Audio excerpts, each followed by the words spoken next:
தாய் தமிழ் உறவுகளுக்கு வணக்கம். எடப்பாடி விஜய் டீலிங் ஓகே ஆனது, திமுக அதிர்ச்சி என்ற தலைப்பில் இந்த காணொளியை காண்கிறோம். எடப்பாடி விஜய் டீலிங் ஓகே ஆனது என்ற தலைப்பில் இந்த காணொளியை காண்கிறோம். 1989ஆம் ஆண்டு நடைபெற்ற தமிழக சட்டசபை தேர்தல்களில் பார்த்தோம் என்று சொன்னால், கருணாநிதி, ஜானகி அம்மாள், ஜெயலலிதா, மூப்பனார் என தனித்தனியாக 4 அணிகளாக போட்டியிட்டது. ஆனால் தலைவர்களை எதிர்த்து மற்ற கட்சியினர் டம்மி வேட்பாளர்களை நிறுத்துவார்கள். அந்தந்த கட்சி தலைவர்கள் வெற்றி பெறட்டும் என்று கூறி மற்ற தலைவர்கள் டம்மி வேட்பாளரை நிறுத்துவார்கள். அதாவது திமுகவை எதிர்த்து ஜெயலலிதா அணி டம்மி வேட்பாளரை நிறுத்தும், கருணாநிதியை எதிர்த்து. அதேபோன்று ஜெயலலிதாவை எதிர்த்து கருணாநிதி டம்மி வேட்பாளரை நிறுத்துவார்.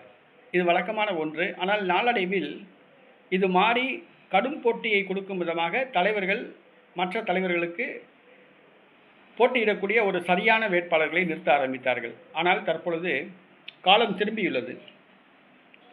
எடப்பாடி பழனிசாமி மற்றும் விஜய் இருவருக்கும் டீலிங் ஓகே ஆகியுள்ளது. அதாவது தேர்தலுக்கு பிறகு யாருக்கும் பெரும்பான்மை கிடைக்காவிட்டால் விஜய் ஆதரவு தேவைப்படும். ஆகவே விஜய் ஆதரவுடன் ஆட்சி அமைக்கலாம் என எடப்பாடி கருதுகிறார். ஆக விஜய்க்கு காக்கா பிடிக்கும் விதமாக விஜய்க்கு ஒரு நல்ல காரியம் செய்துள்ளார். பெரம்பூர் தொகுதியில் போட்டியிடும் நடிகர் விஜய் அவர்களுக்கு எதிராக அதிமுக வேட்பாளரை எடப்பாடி நிறுத்தவில்லை.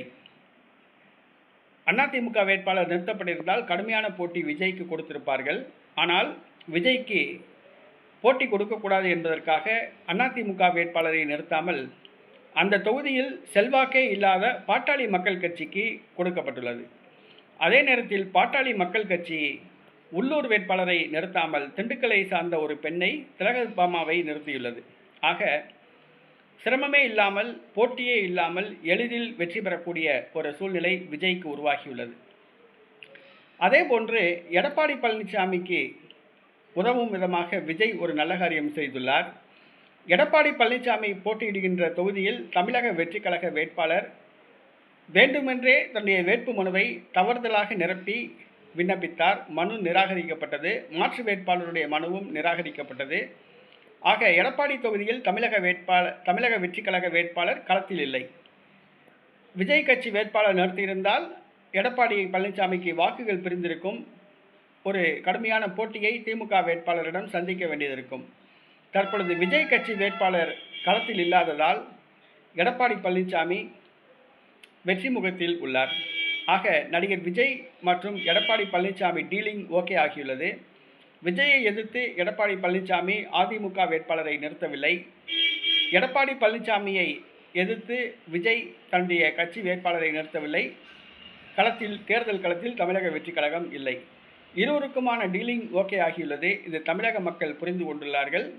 இருவருமே போட்டி இல்லாமல் வெற்றி பெறுகிறார்கள். இதனால் திமுக பதற்றமடைந்துள்ளது.